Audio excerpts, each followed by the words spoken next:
Општина Тетово на последната седница на влада поднела барање за рекатегоризација на локалниот пат од Клучката кај село Требош, па се до регионалниот пат Тетово-Јажинце кај село Џепчиште. Првиот човек на општина Тетово, Теута Арифи, вели дека целта овој патен правец да се пренамени во регионален, пошто ќе следат постапки оваа сообраќајница да се искористи за обиколница за град Тетово. Ние сме предложиле исто така рекатегоризација на локалниот пат преку Требош, значи кај Клучката, кај индустриската зона, за да таму со обиколница дефинитивно тогаш сите тие возила кои би не име дестинација градот Тетово, не би влегле воопшто во градот Тетово, значи и тоа беше по наше барање еден од заклучоците на владината седница. Истакна Арифи. За растаретување на сообраќајот од март наредната година, најверојатно ќе се започне со пробивање на булеварот Индустриска, зашто е отворен тендер за овие градежни активности. Зимала, како што рече Арифи, ќе се искористи за завршување на процесот на експроприација на објектите каде треба да поминува булеварот Благоја Тоска, пошто ќе се започне со пробивање на оваа делница. Експроприација, значи ние се надеваме дека ќе го користиме периодот на зима за да ги завршиме процедурите, немаме проблеми со буџетот, ни во однос на градењето, ни во однос на исплаќањето на парите. Така да се надевам, мислам дека имаме и добра волја дека тоа ќе се заврши за да можеме идната година и таму да пробиеме и да одработиме. Рече Арифи, во Тетово ниту еден од трите булевари, Индустријска, Благоја Тоска и Линденска, не е до крај пробиен.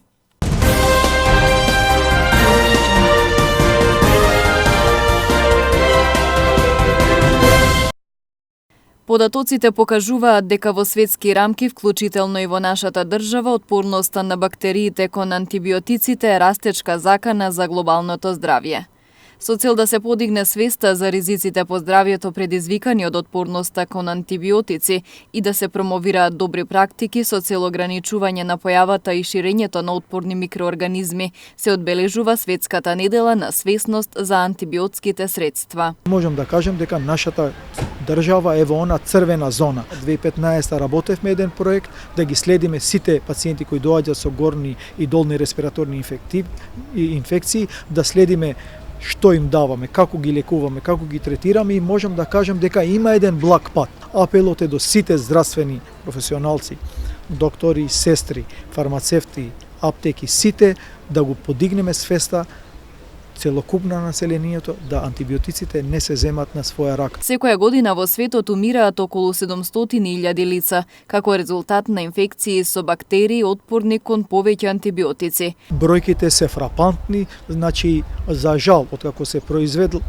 првиот антибиотик, односно пеницилинот кој спасувал животи, милиони животи низ Европа и низ светот, сега доаѓаме во еден момент да нас, за жал, ни умират луѓе од тоа што немаме добар антибиотик со кој да го превенираме и да го лечиме тој пациент, затоа што е створена она резистенција кон антибиотиците од прекумерното земање, од земањето без контрола, од земањето непотребно на антибиотиците и имаме хипердозирање или во некои случаи и собдозирање. Да речеме има пациенти кои ќе им се најдат 2-3-4 апчиња дома од друг член на семејството или од претходно некое заболување, ќе го земат со тоа што не го сузбиле до крај, не ја сузбиле до крај инфекцијата, односно болеста. Отпорноста кон антибиотиците е причина за смрт на 33.000 луѓе во Европската унија секоја година и овој број постојано се зголемува.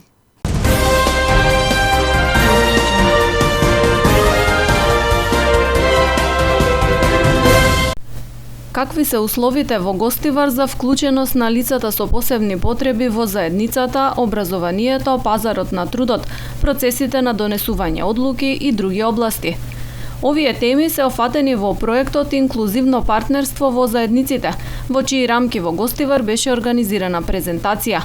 Целта на проектот е да развива ефективен модел за подобрување на административните капацитети за достапни локални услуги по мерка на лицата со попречености. На презентацијата учествуваше градоначалникот Арбен Таравари.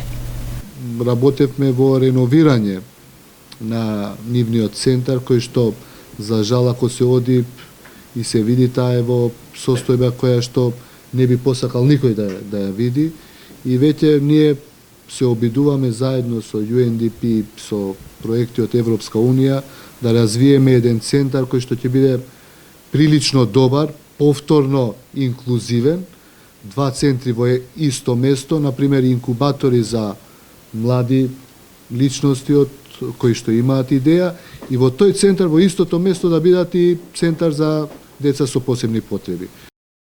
Во склоп на проектот, општината добила мал грант со кој е опремен пристапен тоалет за ученици со посебни потреби во Средното техничко училиште во Гостивар. Ние мораме да признаеме дека Македонија како држава е се уште на почетокот на полето на инклузивноста, така што слабите страни во овој период и во овој момент се многу поголеми него јаките страни.